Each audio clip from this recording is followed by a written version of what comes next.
Surrounded by water, Florida is full of fun and adventure, on, around, and even under the surface. Diving is a way of life for many Floridians, but with most great fun, it comes with great dangers. Many have succumbed to the clutches of the deep, but the story of one diver makes me believe it may not have been the water.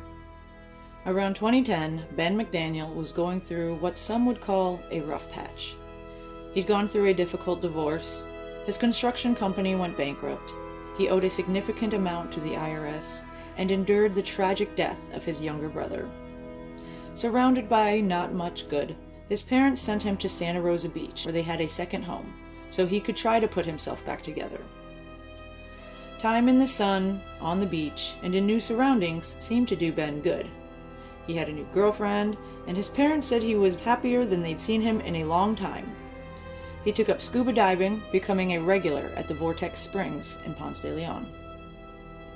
Vortex Springs is one of the largest diving facilities in Florida, featuring underwater caverns and tunnels, but it never lets anyone forget death is a very real consequence of diving. Signs bearing the Grim Reaper are posted inside the caverns and tunnels, urging divers to not push their limits, that the thrill of cave diving is not worth their life. The entrance of one of the most dangerous tunnels in Vortex Springs is 115 feet deep. About 300 feet into the tunnel is a locked gate, and only those with a cave diving certificate are given the key to venture beyond.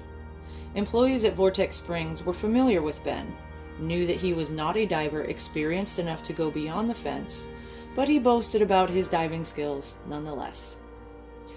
On August 18, 2010, Ben spent most of his day at Vortex Springs.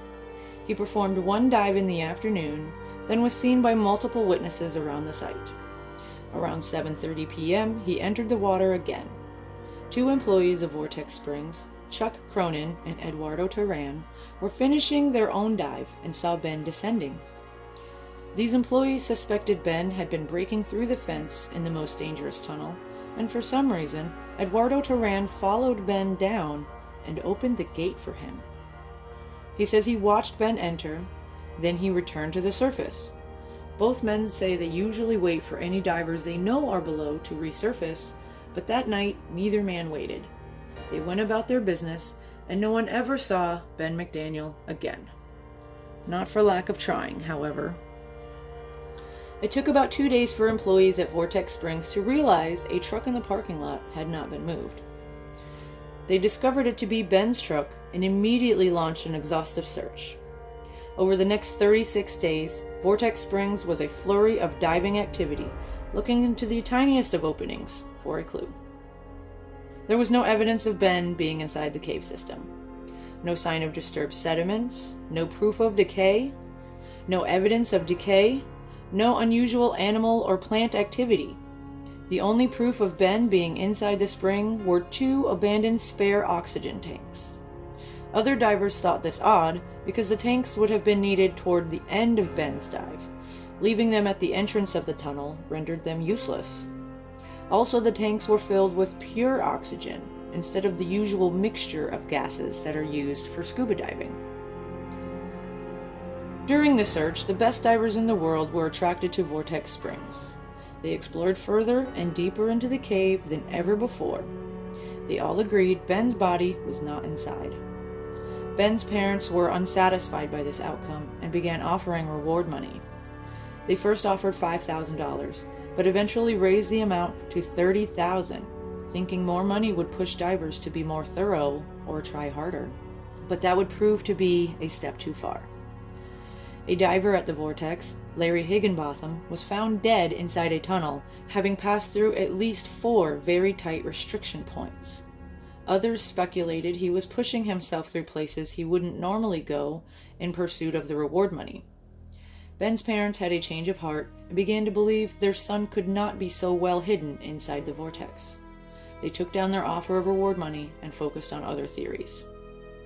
Exploring every other option, police searched the surrounding areas with dogs trained to search for missing persons and dead bodies, but they uncovered nothing. Ben's parents suspected someone killed Ben at the Vortex and carried his body out or knew where to dispose of him. Both Vortex employees, who were the last to see Ben alive, were investigated, but a number of oddities make this case even more confounding.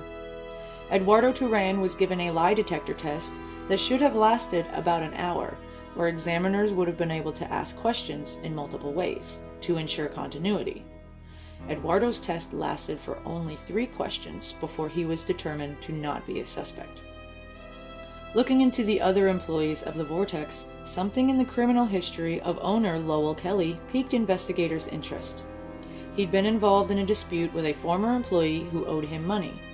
Instead of waiting for the payment, Kelly allegedly abducted the employee, took them to a field, and beat them with a bat.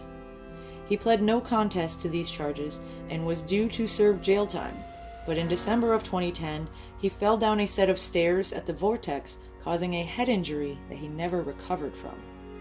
He was dead by the end of the year.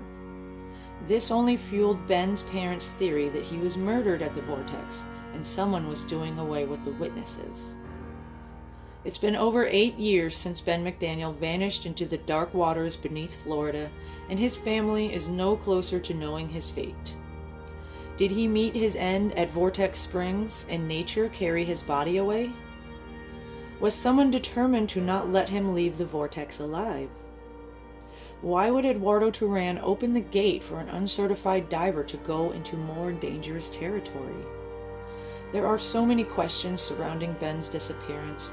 I hope his family will find the answers they seek. Please be safe while enjoying all the Sunshine State has to offer.